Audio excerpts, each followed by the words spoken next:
Antarctica की अनजान और खौफनाक दुनिया बेशुमार मिस्ट्रीज से भरी हुई है। कुछ को तो सॉल्व कर लिया गया है, लेकिन कई अभी तक साइंस के भी पल्ले नहीं पड़ रही। बर्फ की मोटी तह के नीचे कौन सी दुनिया बसती है और यहाँ से मिलने वाला 10 लाख साल पुराना आइस क्यूब हमें टाइम ट्रेवल करवा कर हमारे अर्थ के पास्ट में कैसे लेकर जाता है। जेम टीवी की वीडियोस में एक बार फिर से खुशामदीद।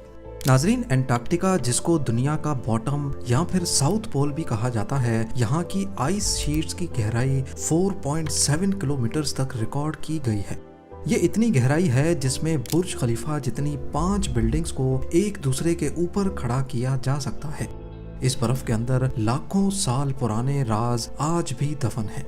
सबसे पहले हम जानेंगे यहाँ की बर्फ के नीचे छुपी जिंदगी के बारे में। नंबर 7, 2022 में रिसर्चर्स ने सैटेलाइट इमेज की मदद से अंटार्कटिका में मौजूद लार्सन बी आइस शेल्फ पर एक गैर मामूली निशान देखा। इनको इस पर शक तो तब हुआ जब क्रैक जैसा दिखने वाला निशान 2021 के बाद की फोटोज में ही देखा जा सकता था। उससे पहले ऐसा कोई निशान वहां मौजूद नहीं था।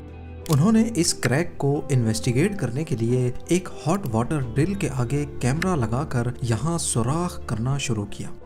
करीब 500 मीटर्स की गहराई पर जाकर ड्रिल को रोकना पड़ गया, क्योंकि ड्रिल पर लगे कैमरा ने अंटार्कटिका के नीचे छुपी एक अजीब दुनिया का मंजर रिकॉर्ड कर लिया था। आइस शेल्फ के बीच एक सीक्रेट रिवर गुजर रही थी, जिसमें एक केव के अंदर हजारों लाखों एम्फीपॉड्स मौजूद थे। एम्फीपॉड्स की ये किस्म श्रिम्प, जिसे अक्सर झींगा भी कहते हैं, उससे काफी मिलती जुलती थी, जो ड्रिल के आने की वजह से काफी एक्टिव नजर आ रही थी। पर सवाल ये है कि अंटार्कटिका में एक रिमोट आइस शेल्फ के 500 मीटर अंदर एम्फीपॉड्स कहाँ से आए और ये जिंदा रहने के लिए क्या खाते होंगे। एक्सपर्ट्स का मानना है कि समंदर में तो झींगे मरे हुए डीकम्पोज्ड प्लांट्स खाते हैं। इसका मतलब ये हुआ कि अंटार्कटिका की इस सीक्रेट रिवर में जरूर कभी ना कभी प्लांट्स भी होते होंगे, जिनको खाकर ये अपनी दुनिया बसाए बैठे हैं। नंबर 6, समंदर का अभी तक का सबसे गहरा पॉइंट चैलेंजर डीप है। दूसरे नंबर पे ब्राउनसन डीप, लेकिन तीसरा गहरा पॉइंट अंटार्कटिका के सदर्न ओशन में मौजूद फैक्टोरियन डीप के नाम से जाना जाता है। इसको 2019 में डिस्कवर किया गया था, जिसकी गहराई 7437 मीटर्स कैलकुलेट की गई है। फैक्टोरियन डीप को सोनार स्कैनिंग की मदद से अंटार्कटिका के करीब डिटेक्ट किया गया है। इसमें शिप पर सोनार स्कैनर लगाकर सदर्न सी के बर्फीले पानी पर चलाया जाता है। अभी तक सी फ्लोर का जो मैप सोनार स्कैनिंग ने बनाया है, उसमें 1200 टेस्ट लगे हैं, लेकिन अभी भी रिसर्चर्स ये जान नहीं पाए कि ये पॉइंट कैसे बना था और इसका आसपास के समंदरी फर्श के साथ क्या कनेक्शन है। नंबर 5, 2022 में अंटार्कटिका से गुजरने वाली एक क्रूज लाइन के पैसेंजर्स ने पानी में एक बहुत बड़ी जेलीफिश देखी। क्रूज के ऑपरेटर ने सबमर्सिबल डिप्लॉय की और पैसेंजर्स को पानी के अंदर जेलीफिश का नज़ारा दिखाने ले गया। ये एक बहुत बड़ी जेलीफिश थी, करीब 33 फीट्स बड़ी। इसको जायंट फैंटम जेलीफिश कहा जाता है, लेकिन हैरानी की बात यह है कि फैंटम जेलीफिश नॉर्मली ओशंस की 3500 फीट की गहराई में रहती हैं, पर इसको अंटार्कटिका के समंदर की सतह पर देखा गया है। अभी तक रिसर्चर्स को कंफर्म नहीं है कि इतनी बड़ी जेलीफिश इस रीजन में क्या कर रही है, और वो भी समंदर की सतह पर। नंबर 4, अंटार्कटिका की वीरान बर्फीली वादियों के बीच में रिसर्चर्स को बर्फ के अंदर से एंशिएंट रेन फॉरेस्ट के सबूत मिले हैं, जो 9 करोड़ साल पुराने हैं। ये डिस्कवरी अंटार्कटिका की उस दुनिया का सबूत है जो बरसों पहले खो चुकी थी। ये फॉसिलाइज्ड जंगल बर्फ से ढके समंदरी फर्श के भी नीचे से दरियाफ्त हुआ है, जिसमें दरख्तों की जड़ें, पॉलन और उनके बीज पाए गए हैं। रेडियो कार्बन डेटिंग से ये पता लगा कि इनका ताल्लुक क्रिटेशियस पीरियड से है, वो वक्त जब अर्थ के एटमॉस्फेयर में कार्बन डाइऑक्साइड ज्यादा होने की वजह से यहाँ गर्माइश भी ज्यादा थी। ये फॉसिल्स अंटार्कटिका का ऐसा नक्शा बता रहे हैं जब यहाँ हरी भरी वादियाँ और रंग बिरंगी फील्ड्स हुआ करती थी। इसके अलावा 1909 में यहाँ से निकलने वाला कोयला इस बात की निशानी है कि अंटार्कटिका का रेन फॉरेस्ट कई करोड़ साल तक यहाँ मौजूद था, जो अब फॉसिल फ्यूल में कन्वर्ट हो चुका है। नंबर 3, अंटार्कटिका की बंजर बर्फ के अंदर से अभी तक ढेर सारे मीटियोराइट्स भी मिल चुके हैं। ये कोई आम पत्थर नहीं बल्कि एक बहुत बड़ी यूनिवर्स का सबूत है। इनमें से कई मीटियोराइट्स का हमारे पड़ोसी प्लेनेट मार्स से ताल्लुक है। इनमें से एक मीटियोराइट जिसका नाम ALH 84001 है और ये हमारे सोलर सिस्टम का सबसे पुराना ऑब्जेक्ट है, करीब 4.5 अरब साल पुराना।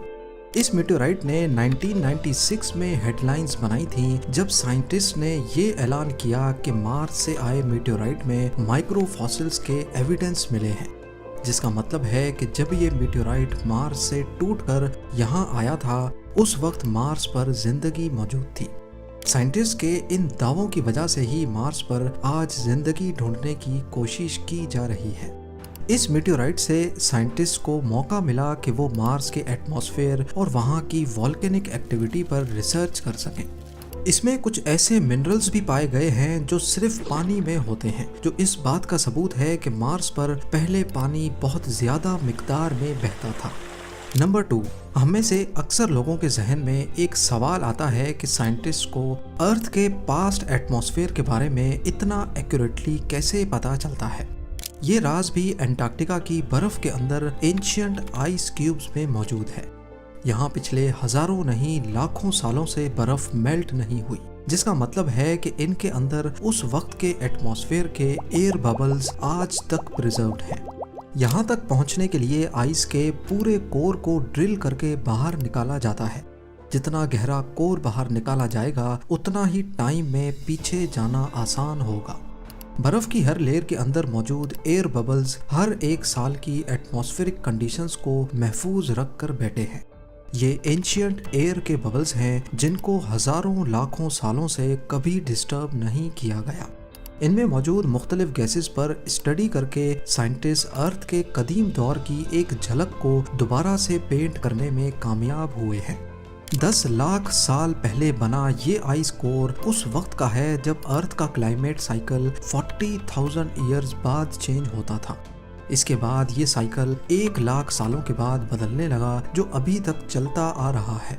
इन आइस कोर्स की मदद से अर्थ का फ्यूचर क्लाइमेट भी प्रेडिक्ट करना बहुत आसान हो गया है। जैसे हर 1000 सालों के बाद कौन से तूफान और सैलाब दुनिया में आते रहे हैं और इनको अब अगली बार कब आना है, ये सारी प्रेडिक्शन इन आइस कोर्स की मदद से ही की जाती है। और अब नंबर 1, 1950 में अंटार्कटिका की आइस शीट्स के नीचे एक बहुत बड़ी माउंटेन रेंज डिस्कवर की जा चुकी है, जिसको गैम्बर्टसेफ माउंटेन रेंज कहा जाता है। 1200 किलोमीटर तक फैली हुई इस माउंटेन रेंज के पहाड़ 3000 मीटर्स तक ऊंचे हैं। पर हैरानी की बात यह है कि ये पहाड़ दुनिया में मौजूद दूसरे पहाड़ों से काफ़ी अलग है। नॉर्मली जिस एरिया में ये पहाड़ मौजूद हैं इनको बहुत पुराना होना चाहिए, लेकिन इनकी बनावट बता रही है कि ये इतने पुराने नहीं हैं। बर्फ के कई किलोमीटर नीचे इनकी मौजूदगी भी साइंसदानों को परेशान किए हुए है, क्योंकि पहाड़ ज़्यादातर टेक्टोनिक प्लेट्स की मूवमेंट से बनते हैं, लेकिन अंटार्कटिका में ऐसी कोई मूवमेंट नहीं होती, जिसका मतलब ये हुआ कि ये पहाड़ ज़मीन के अंदर मौजूद मैग्मा के उबलने की वजह से उभरे हैं। लेकिन अभी तक इस बात का साइंसदानों के पास कोई सबूत नहीं। उम्मीद है जेम टीवी की ये वीडियो भी आप लोग भरपूर लाइक और शेयर करेंगे। आप लोगों के प्यार भरे कमेंट्स का बेहद शुक्रिया। मिलते हैं अगली शानदार वीडियो में।